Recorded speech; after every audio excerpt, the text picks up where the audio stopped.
Like, we know the name of it is Man of Tomorrow, which hurts because that should have been the name of the Man of Steel sequel. But you know what? It's over. Sorry.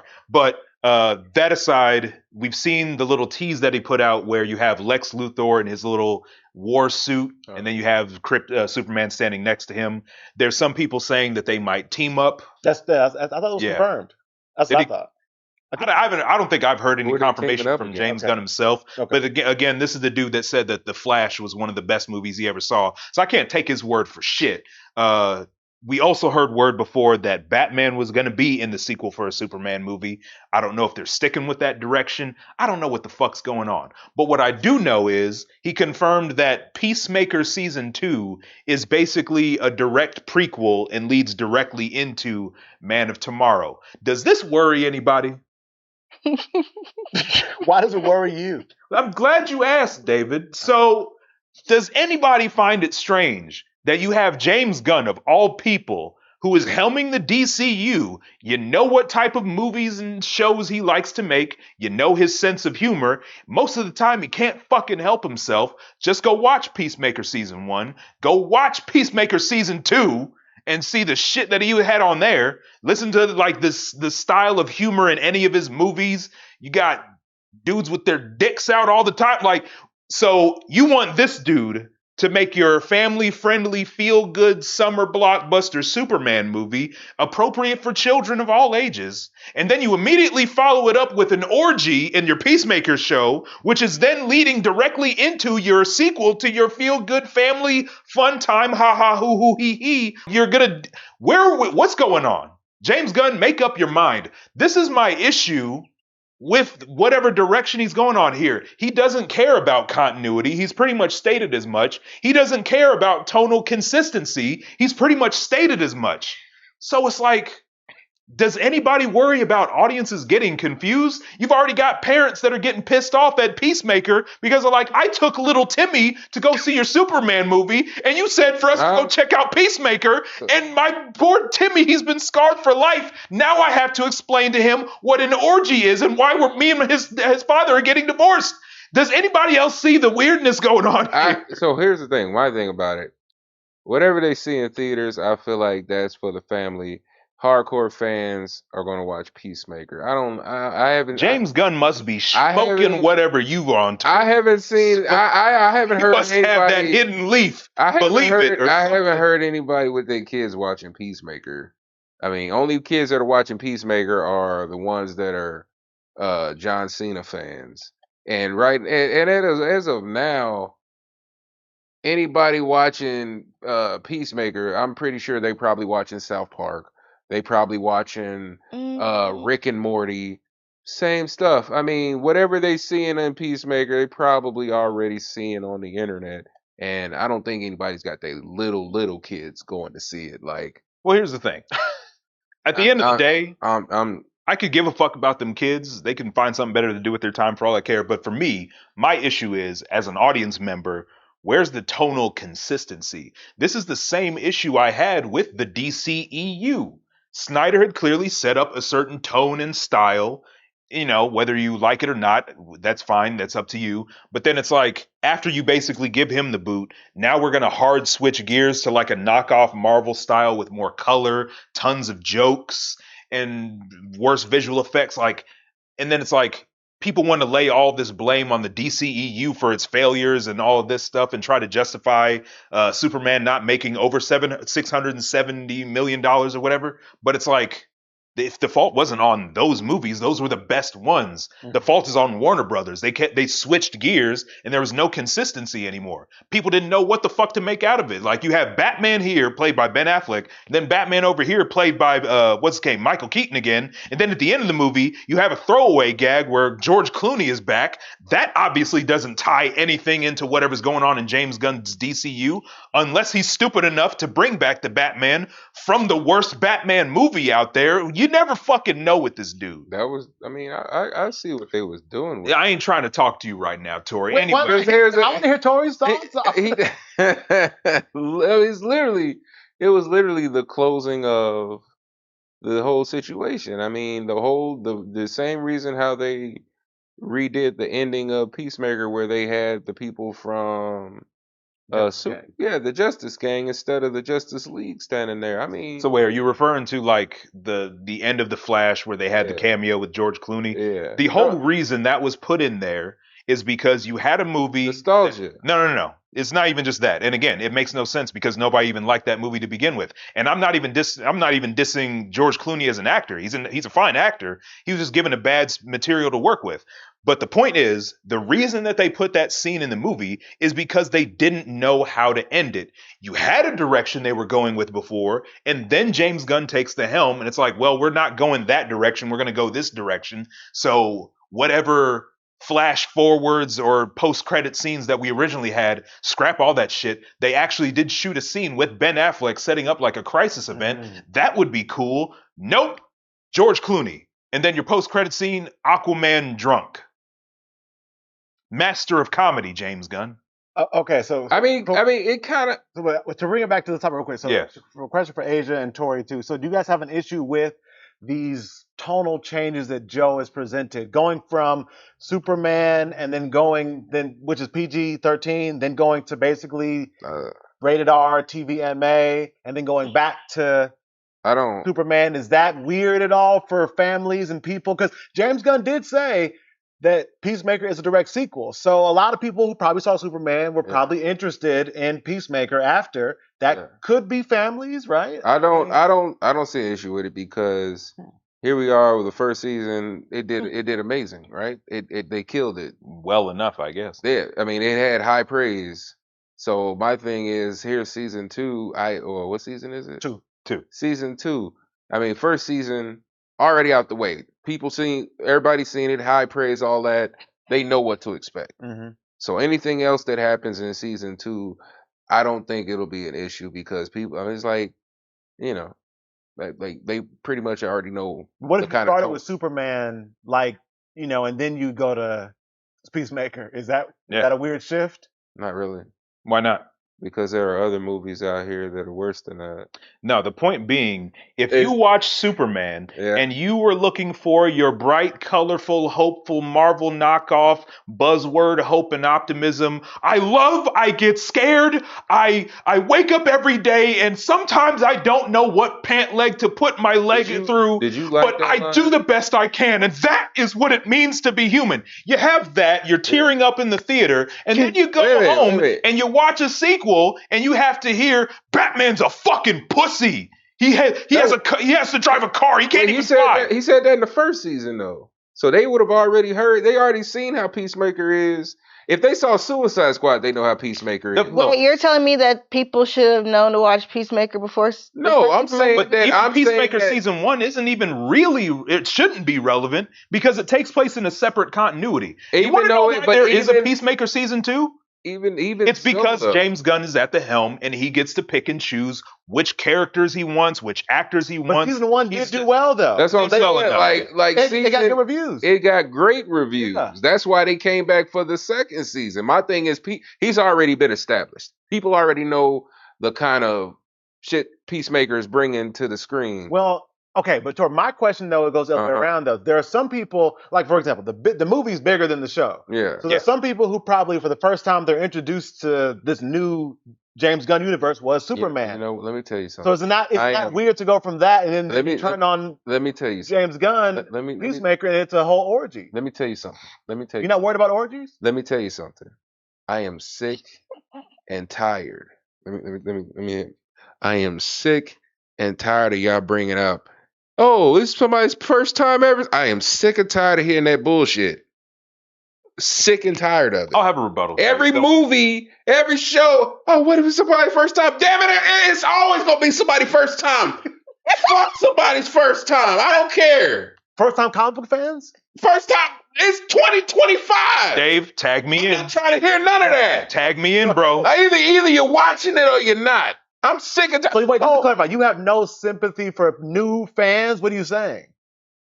So you mean to tell me, these new fans ain't never heard of a cuss word? These new fans watching this, them saying orgy or something like that in this new people, they see more on TikTok than they probably Facebook. They seeing more on the Facebook, TikTok, Instagram, all of that than they gonna put in this in this movie. But kids saw Superman.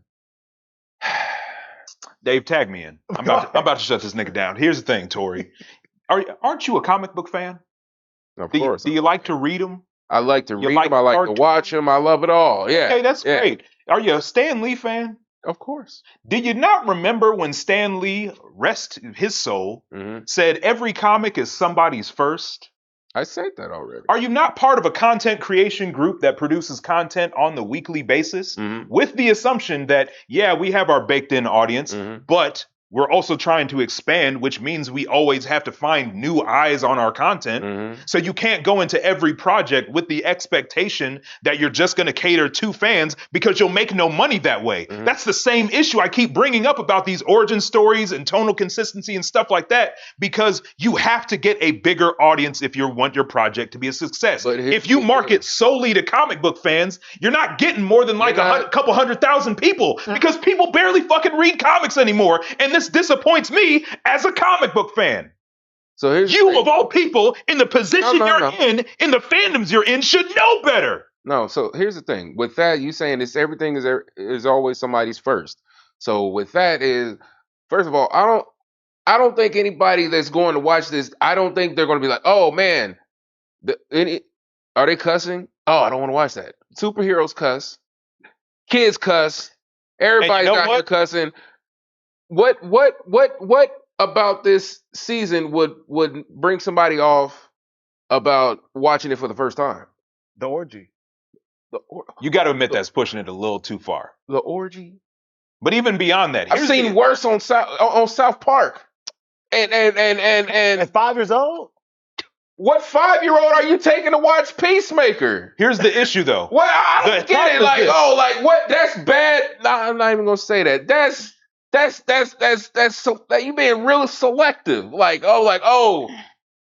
you got 5-year-olds, don't you have some younger cousins, right? Like who are like 8, 9, 10? Yeah. Okay, so you took your 8-year-old cousins to go see Superman. They loved it, and then they go online. And they see, wait, James Gunn said I should watch Peacemaker. Click. What's that? HBO Max. I press play. First of all, back in my day, we're not talking about the 50s. Sorry. 80s, sorry. God damn. No. Crazy. Stop. Because you know how those kids these days be, right? Sorry, I didn't mean that. Oh, man. No, I can explain. It's because you and Joe were arguing about the Fantastic Four. Oh, damn. Now you got his arthritis acting up. He's got to take a breather. Drink his prune juice. All right. Oh, somebody clip that. All right. Don't piss me off. Okay, but I don't know what you were going to say. No, because listen, first of all, 5-year-olds, 10-year-olds, I don't know anybody. Like, oh, James Gunn. It's my first time watching a superhero movie. Let me listen to what James Gunn has to say. Who's doing that? And first of all, back in my day, how you going? We wasn't just jumping to HBO just because. What are you talking about? And again, you're not beating the old head allegations when you start off your sentence with "back in my day." I'm just saying. That's what I'm saying. What kid knows who James Gunn is? That's what I'm saying. These kids are on TikTok, so if they on TikTok and know who James Gunn, they know what a damn orgy is. No, they shouldn't. What do you mean? I don't see orgies on TikTok. My algorithm is that what you? I don't know what your algorithm be showing. Now, here's my point. My algorithm is crazy. You'll see anything. All the brain rot on there. Yeah, what I'm saying is, I don't know anybody that's got their kids out here like, oh, hey, jump on HBO and watch whatever you want to watch. YouTube, they see an interview with James Gunn talking about. What kids do you know that's looking at? Oh, is this James Gunn? If a kid just saw a movie, he might want to go home and. But I'm pretty sure there is a rating on these shows, right? Here's my rated what? What rate is Peacemaker? MA. Rated mature audience. 3rd rate. But you as a parent, are you letting your kids watching mature audience shows and movies? No. They telling you what it is before you watch it. So if you got your 5 and 10-year-olds watching it, then that's on you. That's your. Well, hold on, real quick. Did you hear Asia's thoughts on the Yeah, tonal go. thing yet? I don't know. On the tonal changes or tones, like tonal consistency. is that a problem?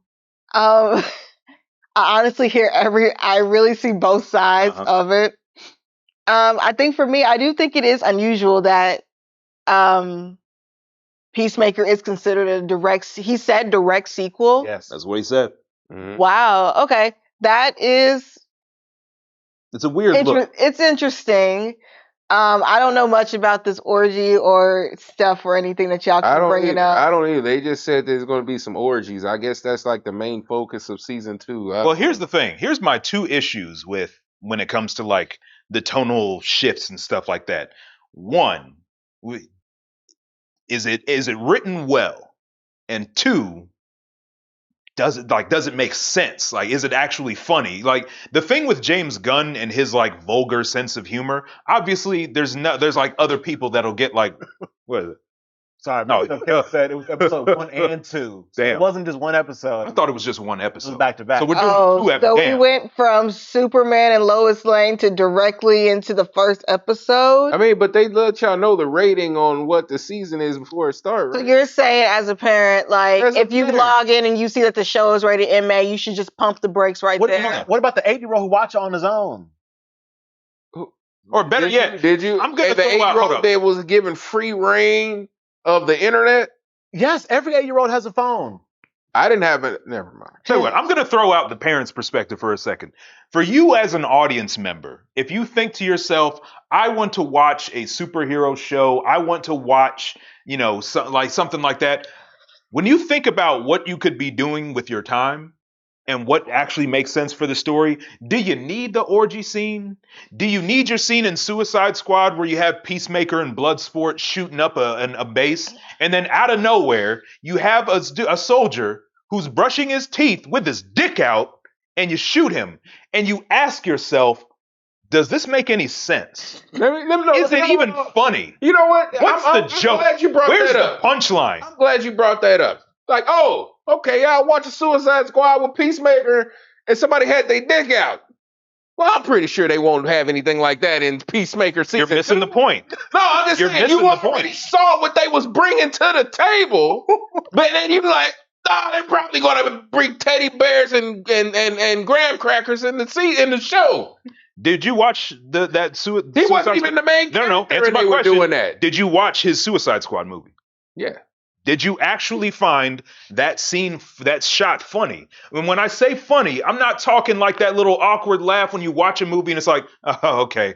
Or was it actually funny? Okay, Joe, we didn't, but a lot of other people do. People, they love his humor. Are you sure? Yes, some people love dick humor. A lot of people love But again, James Gunn even humor. if you don't want to go that far, go back to the Supergirl scene in the movie. When you actually think about that scene where Supergirl shows up and she's like, thanks for watching my dog, bitch. It's like, if you actually, I'm sorry, maybe the issue is I can break that down. No, hold on. I can break that maybe down. The issue is I can't separate my actual fucking brain power from film analysis when I sit there and I watch that and I go, why would you call your cousin a bitch? What's the actual point of you doing that? Is it even a joke? I can break or is that it just down. funny just because you said bitch? I can break What's that the down. context and the connection between Clark Kent and bitch? I can break that down for you real good. So let me tell you something. Supergirl. You got to keep in mind, this is the same Supergirl that was supposed to be protecting Clark Kent when he was on his way to Earth, but she was stuck in space. This man was a baby when she met him. Did they even establish that in the movie? But that's implied. Where? That's implied. And then her being a party implied girl. Where? Let me finish. Her being a party girl. This is the same girl that watched her planet explode when she's old enough. She's old enough to have been on Krypton for a while. For a long while. So she's familiar, and now all that's gone. So now she's on Earth, her new home, depression, probably mental health. She's drinking and partying all that away. So were we supposed to already know that? Huh? Were we supposed to already know that? You don't have. Did you actually? That's a great point. That's the point. Hold on. That's implied. Hold on, no. But did you actually read Superman, Woman of Tomorrow? Implied is crazy. Let me. Did you read it? No, I didn't read that. So how the fuck do you know what the context When is was when it the movie's implied? never given it to It's you? implied in the movie that how do we supposed to? But that's her you had a origin. whole- That's the origin. Who knows that? According to That's the who? origin. They'll get to it when they get to it. You don't even know. Yeah. You're basing it off of knowledge from another separate continuity. Your argument doesn't work until you actually see it in the actual Supergirl film. You're making shit up. Let me finish. Am I making it up? I can't make it up if it's true. It's not true if it's not actually how the story is supposed to go. For that?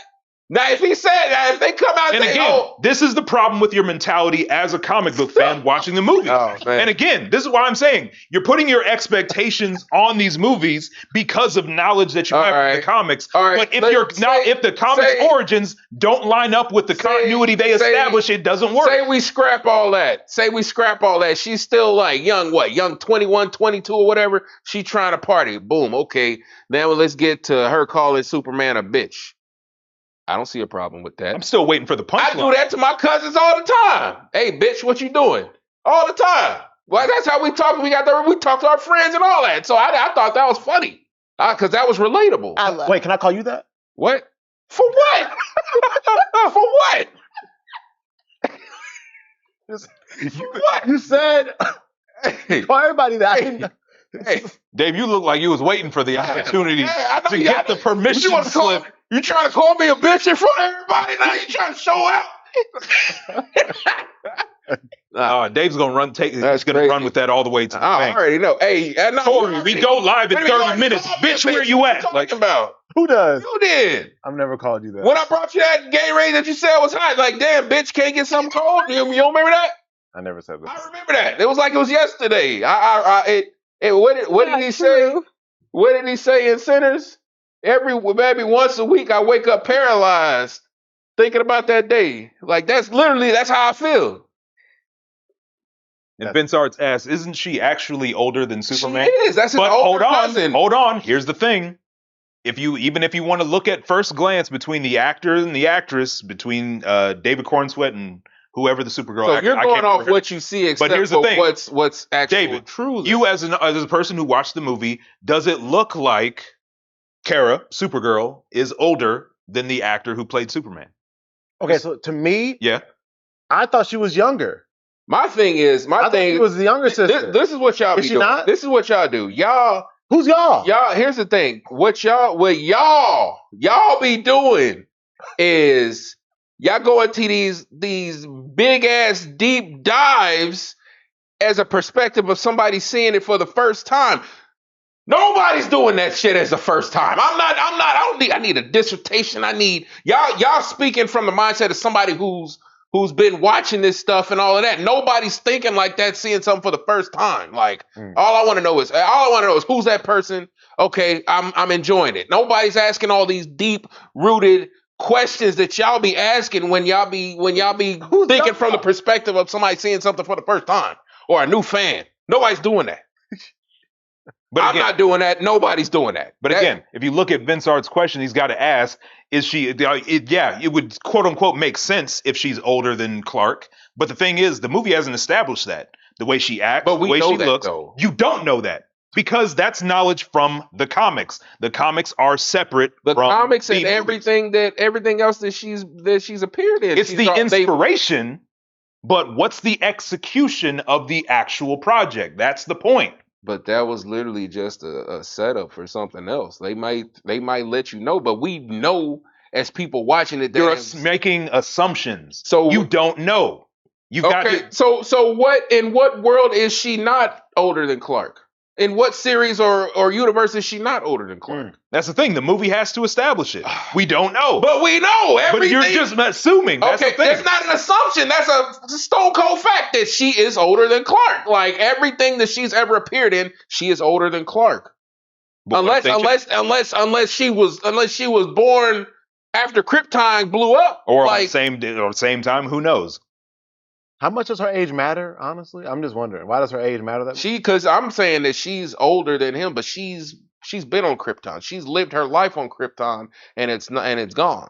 Okay. So now she's on Earth, living like a party child. My thing is, I'm saying that her witnessing all that probably plays into why she acts the way she acts. But again, you missed the total point of my question in the beginning.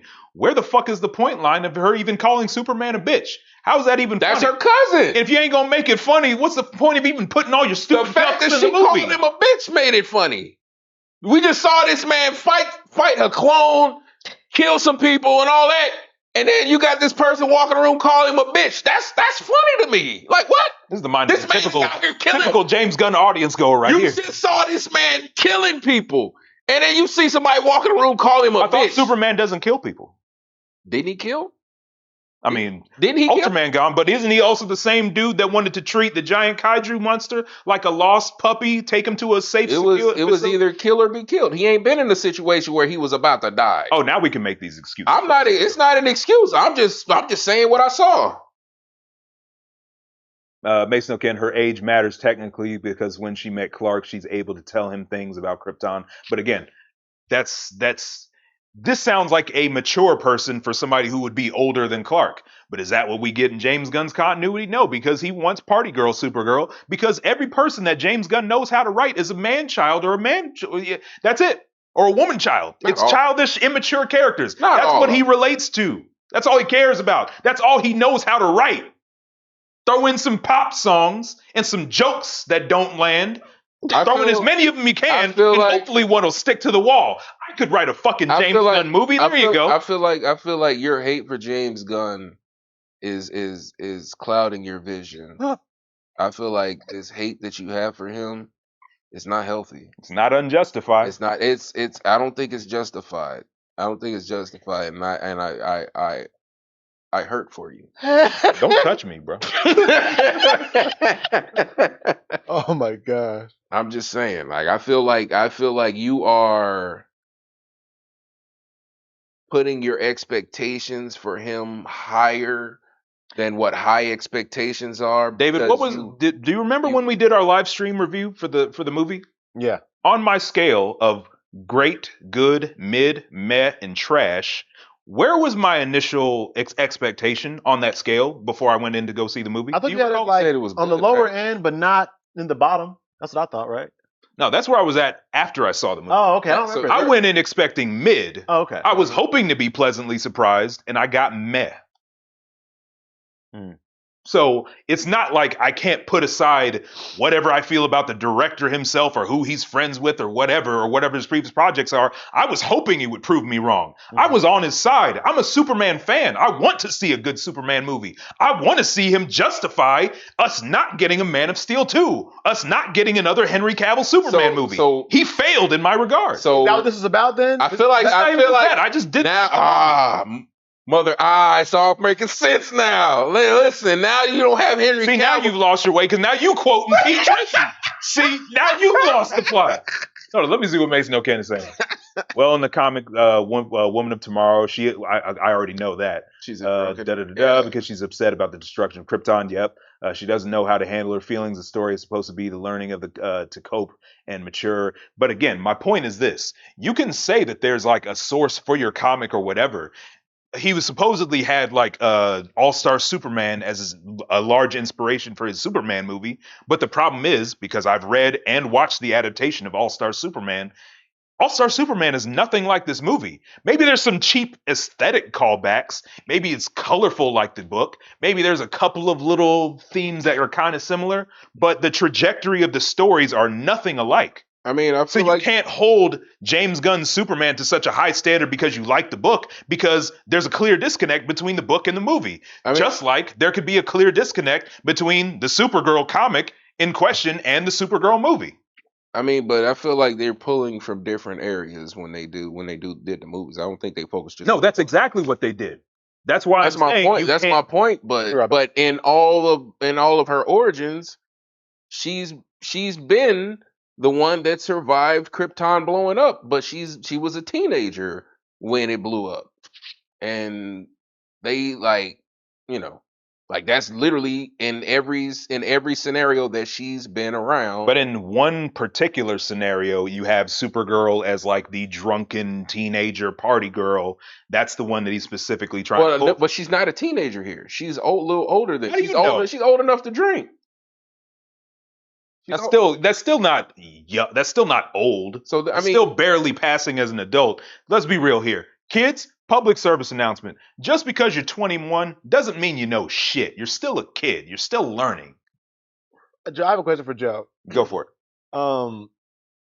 Can you tell us one or two things that you like about that are good qualities of James Gunn as a director? I'm just curious. Are there any aspects about him that I mean, look, I said there were things that I liked about the Superman movie. Like I said, it obviously didn't get the trash rating for me. The scene where they were in the parallel universe, where they was actually doing like the whole thing where he's in like the pull of the black hole. That was a very tense scene. Very similar to Fantastic Four when they're like, I think going at like light speed or whatever, and they had that whole thing where she had to give birth. Like I said, tension, stakes. I liked that. Other than that, hold on, I got more. Give me a sec. Okay. I'm mad I didn't mention this in the review of the movie, but the scene where they were actually fighting, Superman was fighting the Engineer and Ultraman, even though that's not Ultraman, where she did the thing where she got the nanomachines like trying to choke him and suffocate him, and he does the thing where he flies up into space and then he comes back down and uses that like return, what's it called? That burning up on re-entry as a tactic. That showed some intelligence. But I like and that. The fact that he was covered with those nanomites gave him the protection to tank most of that fall as well. So I like that scene. That was a good scene. Okay. So there are things you like. Yeah. Okay. I mean, even the cheesy scene where he is actually going off on his little tangent about everything that makes him human. I can understand why that works for a lot of people. To me, it reads a little bit out of character, kind of run through the James Gunn filter. But like I said, it's not a bad scene. I mean, but he did behave a little bit more mature than Henry Cavill did when he got angry. Are you sure? Remember when he was at the diner and old buddy poured the beer on his head and threw a piece of paper at him, threw a piece of paper or a can at him on him. What did he do? Yeah, he crucified his truck. That man staked his semi truck with like what, two trees? No, it wasn't trees. They were like power lines. But the point being, he did destroy his truck, though. Yeah, okay, fuck that dude's truck. He's lucky he didn't crush him. But Superman's a good guy like that. Is that the hot-headed Superman you were looking for? I thought you were going to go for the scene of like, you think you can threaten my mother? Oh yeah. I thought you were going to go for that of all things. But again, like when you talk about like, at least when you have Henry Cavill Superman, especially as his character grows, because that's the point, he at least displays some level of restraint, maturity. He's learning as he goes along. And then you have James Gunn Superman, who's supposed to be there for 3 years, yet he acts more unhinged like a Superman year one. Which one?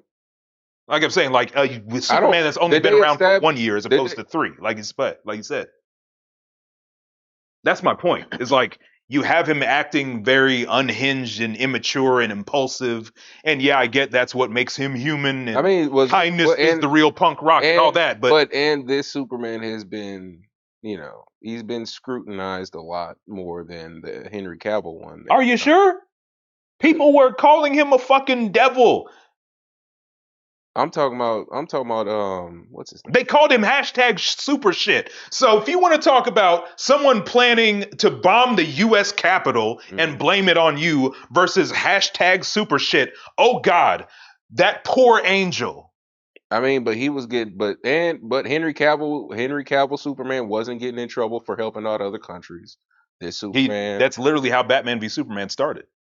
I'm saying, but he wasn't treating him like he had to have permission at the time. Like this one, it was like that's literally the words that the Congress, like the senator said, of we do not handle shadow interventions. We act with the concern of the governed. Sir, did you watch the movie? I did watch the movie. Sounds to me like you quite forget. But I feel like they were way more strict on this new Superman than they were with the Henry Cavill one.